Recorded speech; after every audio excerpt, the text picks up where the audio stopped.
मैं तो उम्मती हूँ ऐ शाहे उमम, कर दे मेरे आका अब नजरे करम। तकब्बुर करने वाले जो है वो हमेशा ही घाटे में रहता है। जो लोगों में मैं आ जाती है ना आ जाती है वो कुछ भी नहीं कर सकते अपनी लाइफ में।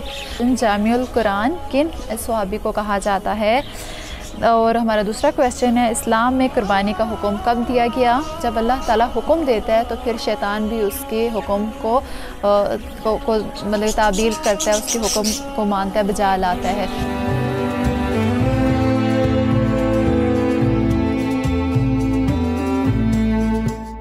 मैं तो उम्मती हूँ ऐ शाहे उमम, कर दे मेरे आका अब नजरे करम।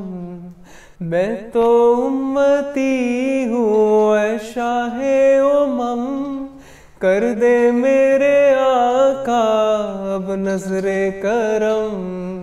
मैं तो बेसहारा हूँ दामन भी है खाली, नबियों के नबी तेरी शान है निराली। मैं तो उम्मती हूँ ऐ शाहे उमम, कर दे मेरे आका अब नजरे करम। गम के अंधेरों ने घेरा हुआ है, आका दुश्वार अब जीना मेरा हुआ है। बिगड़ी बना दो मेरी तैबा के वाली, नबियों के नबी तेरी शान है निराली। मैं तो उम्मती हूँ ऐ शाहे उमम, कर दे मेरे आका अब नजरे करम। बिस्मिल्लाहिर्रहमानिर्रहीम। अस्सलाम वालेकुम। कैसे हैं आप सब? आप लोगों का बहुत बहुत शुक्रिया इतने अमेजिंग और इतने अच्छे कमेंट्स करने के लिए, और इतना दिल से आप लोग वेलकम कर रहे हैं मुझे उम्मीद नहीं थी। मैं बिल्कुल एक्सपेक्ट नहीं कर रही थी कि जब मैं रोज़ाना मेरी और आपकी मुलाकात होगी तो आप लोग मुझे इतना प्यार दिखाएंगे। तो आज मैंने जब असर की नमाज़ पढ़ी और साथ ही मैंने कहा चलें आप लोगों से मुलाकात का टाइम हो रहा है, तो मैंने कहा आज का टॉपिक क्या होना चाहिए, हमें किस टॉपिक पर बात करनी चाहिए, क्योंकि मेरी रोज़ाना कोशिश होती है कि हम कोई ना कोई टॉपिक लेकर आएँ। तो आज का जो हमारा टॉपिक है उसकी तरफ जाने से पहले मैं आप लोगों से एक और रूटीन शेयर करना चाहूँगी अपनी, कि नमाज कुछ लोग होते हैं ना वो खाना भी साथ ही दस्तरखान पर रख लेते हैं। जैसे मतलब कि आपने फ्रूट चाट खाया है, शरबत पी, खजूरें खाई, सब कुछ करने के बाद फ़ौरी खाना भी साथ रख लेते हैं, तो फिर उनसे खाना खाया नहीं जाता, क्योंकि ऑलरेडी मैंने जैसे आप लोगों को पहले बताया था कि हम लोग पानी ज़्यादा पी लेते हैं, फिर हमें खाने के लिए स्पेस ही नहीं होती पेट के अंदर। तो उसका एक हल ये है कि आप लोग जाएं, रोज़ा खोलें सिंपल पानी के साथ, और जो भी आपने फ्रूट चाट खानी है वो खाएं, और उसके बाद आप वक्फ़ा लें, नमाज़ पढ़ें। मगरिब की नमाज़ जैसे आपकी फ़ौरी हो जाती है मगरिब की नमाज़ पढ़ने के बाद आधा घंटा वेट करें, और उसके बाद आपने खाने में जो भी अपना मनपसंद चीज़ बनवाई है तो वो खाएँ, और वो पोर्शन में खाएँ ताकि आप लोगों को वो ज़्यादा खाई भी जाए और पेट पर भी हल्की रहे, क्योंकि उसके बाद हम लोगों ने करनी होती है सहरी। तो साथ में मैंने सोचा कि किसी न किसी चीज़ के फ़ायदे भी आप लोगों को बता दिया करूं, क्योंकि जैसे दूध का मस्ट आप लोग इस्तेमाल करें सहरी के टाइम, क्योंकि अक्सर ऐसा होता है कि हम लोग चाय और पराठा तो कंपलसरी होता है, मैं तो वही खाती हूँ, साथ योगर्ट वगैरह ले लेती हूँ। लेकिन अगर आपका दिल नहीं करता तो आप कोशिश करें कि अगर चाय आप नहीं पीते, चाय लवर नहीं है, तो आपको चाहिए कि आप दूध के गिलास मस्ट पिएँ। और जो मेरी बहनें जिनके बच्चे छोटे हैं और वो रोज़ा रखती हैं तो उनके लिए भी दूध के गिलास, नीम गर्म आप दूध के गिलास लें, और रोज़ा बंद होने से 10 मिनट 15 मिनट पहले आप वो पी लें। तो उससे ये होगा कि पूरा दिन आपका एक तो एनर्जी जो है वो भी आपकी रहेगी, और दूसरा आप अपने बच्चों को भी अच्छे से संभाल सकेंगी। तो आए फिर चलते हैं अपने सेगमेंट की तरफ। और हमारे सेगमेंट जो है और आज जो हमारा टॉपिक है वो है तकब्बर। हमारा जो आज का टॉपिक है वो है तकब्बर। तकब्बर करने वाला हमेशा मुंह के बल गिरता है। तकब्बर और गुरूर इंतहाई बुरी चीज़ है, क्योंकि सबसे पहले शैतान तकब्बर की वजह से ही गुमराह हुआ था। तकब्बर और गुरूर का नशा शराब के नशे से भी बदतर है। तो अल्लाह हम सबको इस बुरी आदत से, इस बुरी चीज़ से बचाए, क्योंकि कुछ लोगों में इतनी ज़्यादा अना आ जाती है कि उनके पास थोड़े से अल्लाह पाक उनको इज़्ज़त देता है, थोड़ा सा उनका नाम होता है, तो वो इतना ज़्यादा गुरूर करते हैं, इतना तकब्बर करते हैं कि वो कहते हैं कि बस हमारे आगे कोई है नहीं। तो कहते हैं कि बड़े सियाने कहते होते हैं कि जिसको अल्लाह ने इज़्ज़त दी उसकी हमेशा इज़्ज़त करनी चाहिए। अगर आपको अल्लाह पाक इज़्ज़त देता है, कोई मकाम देता है, तो आपको उस मकाम की कदर करनी चाहिए। और इंसान जो छोटे हैं उनसे शफ़क़त से पेश आना चाहिए, जो बड़े हैं उनका एहतराम करना चाहिए, क्योंकि अगर आप में गुरूर आएगा तो फिर क्या पता वो अल्लाह की ज़ात आपको जो आपको दिया है वो आपसे वापस ले ले। तो अल्लाह से दुआ है कि अल्लाह ताला हम सबको इस बुरी लानत से बचाए। तो चलते हैं फिर अपने नेक्स्ट सेगमेंट की तरफ। और नेक्स्ट सेगमेंट हमारा आपको पता है हमेशा की तरह मैं आप लोगों के लिए लेकर आती हूँ कोई ना कोई किस्सा। और आज का किस्सा भी बहुत ही दिलचस्प है। और चलते हैं अपने अगले सेगमेंट की तरफ और उसमें मैं अब आपको सुनाती हूँ किस्सा। तो आज का जो किस्सा है एक औरत और रेडियो कॉल।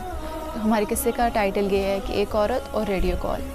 एक बूढ़ी औरत एक दिन कोई शो सुन रही होती है और उस पर लिखा होता है कि अगर आपकी हम कोई हेल्प, उसमें जो आरजे होता है वो बात कर रहा होता है लोगों से और वो कह रही होती है कि अगर आपकी हम कोई हेल्प कर सकें, जो भी उसमें होता है रेडियो पाकिस्तान में जो भी। तो औरत कॉल करके कहती है कि अगर आप मेरी मदद करना चाहते हैं तो प्लीज़ आप मेरी हेल्प कर दें। तो वो कहते हैं, बूढ़ी अम्मा को कहते हैं कि जी अम्मा, हम आपको किस तरह की हेल्प आपको चाहिए, आपको क्या मसला है, आप अपना मसला तकलीफ़ जो है वो आप प्लीज़ हमसे शेयर करें। तो वो कहती है कि कई रातों से मैं भूखी सो रही हूँ, मेरे पास खाने के लिए कुछ नहीं है, मेरे घर पे राशन नहीं है और मैं पानी से गुजारा कर रही हूँ। तो खुदारा आप लोगों से गुजारिश है कि प्लीज़ आप लोग ना मुझे कोई चीज़ खाने पीने के लिए दे जाएँ। तो वो कहते हैं कि ठीक है जी, हम जितने भी लिसनर हैं, जो भी लोग इस टाइम रेडियो पाकिस्तान रेडियो सुन रहे हैं, और वो उनसे मैं जो आरजे होता है वो रिक्वेस्ट करता है कि ये अम्मा का पता आप लोग रेडियो से ले लें और आप इनकी मदद कर सकते हैं तो करें।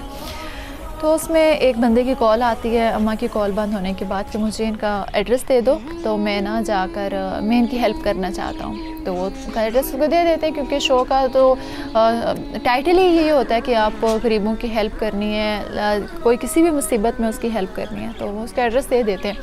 अब वो अपने मुलाजिम को वो बंदा बुलाता है, बुलाकर महीने भर का राशन लेता है, दाल चावल आटा चीनी हर चीज़ लेता है लेकर, और एक बड़ा बैग बनवाता है अपने मुलाजिम से। और उसके बाद कहता है कि ये अम्मा का एड्रेस ले और वहाँ पर जाकर कहना कि ये सारा जो तेरे पास सामान है ये शैतान ने भेजा है, ये जाकर उसको देकर आ और ये खाने पीने की चीज़ उसको देकर आ जा।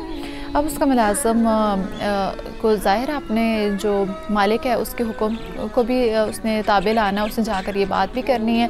अब उसने सारा सामान गाड़ी में रखा और जाकर अम्मा के दरवाज़े पे दस्तक दी और अम्मा ने दरवाज़ा खोला। अम्मा ने जब दरवाज़ा खोला तो साथ ही क्या नाम है वो सामान का थैला देख के वो फूले नहीं समाई, उसने जल्दी जल्दी से सामान पकड़ कर अंदर रखा और उसने कहा अम्मा ये पूछोगी नहीं कि ये कहाँ से आया। तो उसने कहा कि जब अल्लाह हुक्म देता है किसी इंसान, जब अल्लाह ताला हुक्म देता है तो फिर शैतान भी उसके हुक्म को मतलब ताबील करता है, उसके हुक्म को मानता है, बजा लाता है। तो ये कहीं से भी आया, ये तो मेरे अल्लाह के हुक्म से आया, मैं तो रखूँगी ये सामान। तो इससे कितना बड़ा सबक ये मिलता है कि अल्लाह पाक जब चाहता है तो वो अपने इंसानों से को तौफीक बख्शता है कि वो अपने साथ जो लोग हैं उनके लिए अच्छे अच्छे काम कर सकते हैं अपनी ज़िंदगी में। तो इस वाक़े से हमने यही सीखा है कि अल्लाह ताला के हुक्म के सिवा कोई इंसान कुछ भी नहीं कर सकता, और अल्लाह ताला हम सबको तौफीक दे कि हम दूसरों की जितनी हो सके मदद करें, जितने भी लाचार हैं, बूढ़े हैं, बुज़ुर्ग हैं, उन सब की हम इज़्ज़त करें, और अल्लाह ताला हमारी रिज़्क़ में इतनी बरकत दे कि हम जाकर उनकी बढ़ चढ़ कर मदद करें। अगर ख़ुद एक रोटी खा रहे हैं तो उसमें कोशिश करें कि आधी रोटी का हिस्सा किसी और को भी दें, ताकि कोई मुसलमान, कोई इंसान भूखा ना सो सके। तो बहुत बहुत शुक्रिया आप लोगों का। आई होप होप कि आप लोगों ने को ये किस्सा पसंद आया। अगर कोई गलती हुई है तो आप लोगों से मैं माज़रत करती हूँ। और उसके साथ ही हम चलते हैं अपने प्रोग्राम के लास्ट सेगमेंट की तरफ, जो है क्विज़। तो चलते हैं अपने सेगमेंट की तरफ जो मैंने आप लोगों को बताया, हमारा क्विज़ सेगमेंट है। मैं आप लोगों से हर मरतबा 3 क्वेश्चन करती हूँ, उसके आप आंसर देते हैं और इंशाल्लाह अभी अशरा कंप्लीट होने वाला है तो कोई ना कोई गिव अवे जाएंगे आपकी तरफ। तो आज का हमारा पहला सवाल ये है कि जामिउल कुरान किन सहाबी को कहा जाता है।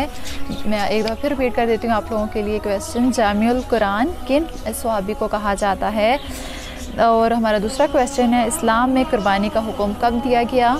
और हमारा तीसरा और इस सेगमेंट का लास्ट क्वेश्चन है, हुज़ूर करीम सल्लल्लाहु अलैहि वसल्लम ने कितनी मरतबा उम्रा किया। आप सल्लम ने कितनी मरतबा उम्रा किया।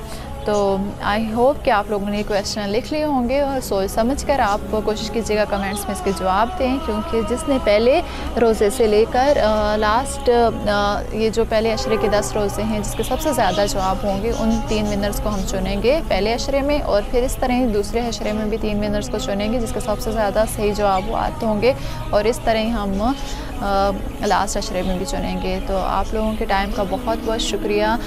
आई होप कि अगर मेरे से कोई गलती हुई होगी, ख़ता हुई होगी, तो आप अल्लाह की रज़ा की खातिर मुझे माफ़ कर देंगे।